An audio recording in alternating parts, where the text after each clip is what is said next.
அனைவருக்கும் வணக்கம்.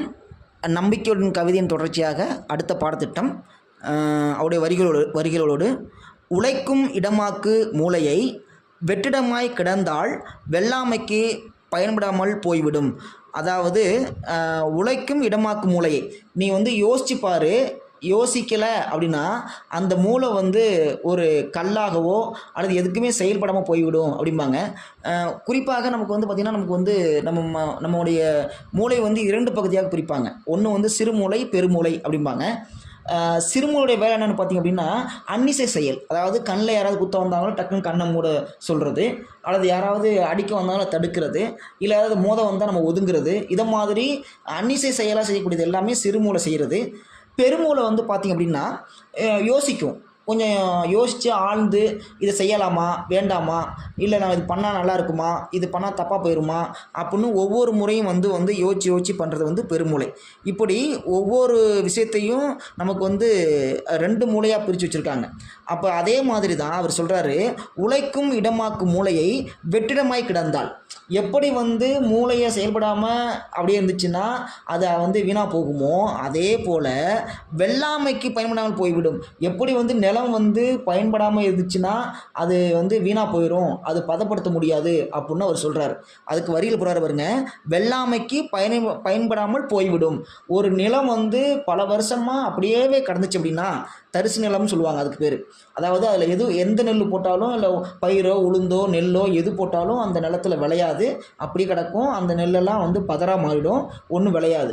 அப்போ நிலம் பதப்படுத்தலை, அது பல ஆண்டுகளாக அப்படி கிடக்கு. அந்த நிலம் பேர் தரிசு நிலம்பாங்க.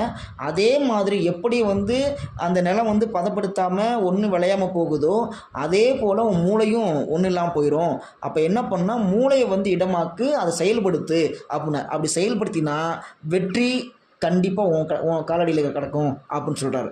அப்போ ஒவ்வொரு மனிதனும் என்ன பண்ணணும் அப்படின்னா கண்டிப்பாக தன்னுடைய மூளையை செயல்படுத்தி ஒரு செயலை பண்ணோம்னா வெற்றி நம் வசம் அப்படின்றார்.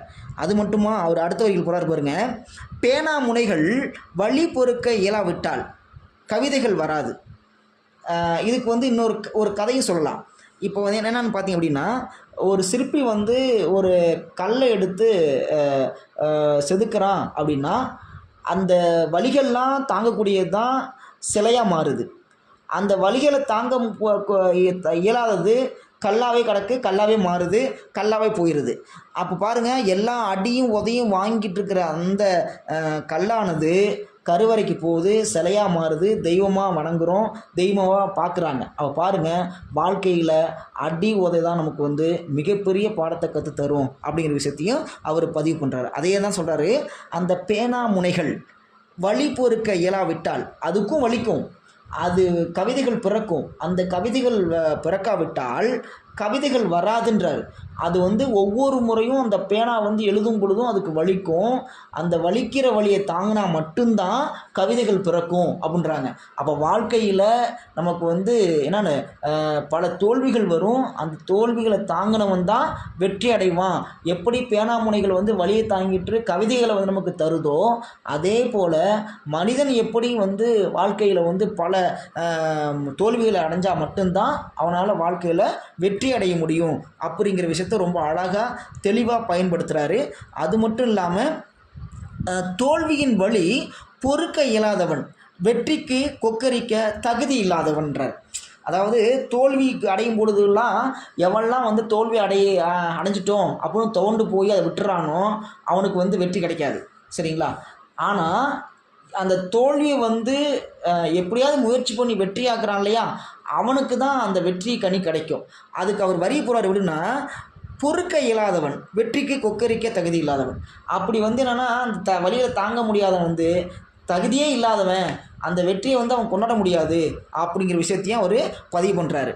அது ஏன் அப்படி சொல்கிறாருன்னு பார்த்தீங்க அப்படின்னா, ஒருத்தன் பல முறை தோற்று போயிட்டான், அப்படியே விட்டுட்டான் அப்படின்னா அவன் மறுபடியும் அவன் வெற்றி அடைகிறான் அப்படின்னா அவன் புகழ்ந்து பேசுவாங்க, பாடுவாங்க, இது பண்ணுவாங்க. ஆனால் ஒன்றுமே இல்லை, முயற்சியே பண்ணல அப்படின்னா கண்டிப்பாக அவனுக்கான வெற்றி அது இல்லை. அவன் அந்த கொக்கரி கூட முடியாதும்பாங்க. அதாவது என்னென்னா அதை பற்றி பேச கூட தகுதி இல்லாதவன் அப்படின்றாங்க. அப்போ ஒவ்வொருத்தனுக்கும் தோல்வி தான் மிகப்பெரிய வெற்றியை தேடி தரும் அப்படிங்கிறது அவருடைய வரிகள்லேருந்து நம்ம புரிஞ்சுக்கிறோம். அப்போ ஒரு மனிதன் கண்டிப்பாக தன்னம்பிக்கையோடு வாழ்க்கையில் வாழணும். அந்த தன்னம்பிக்கை இருந்துச்சுன்னா வாழ்க்கையில் மிகப்பெரிய வெற்றி அடையலாம் அப்படிங்கிறத அவர் வரிகள் மூலம் நம்ம உணர்ந்துக்கலாம். நன்றி.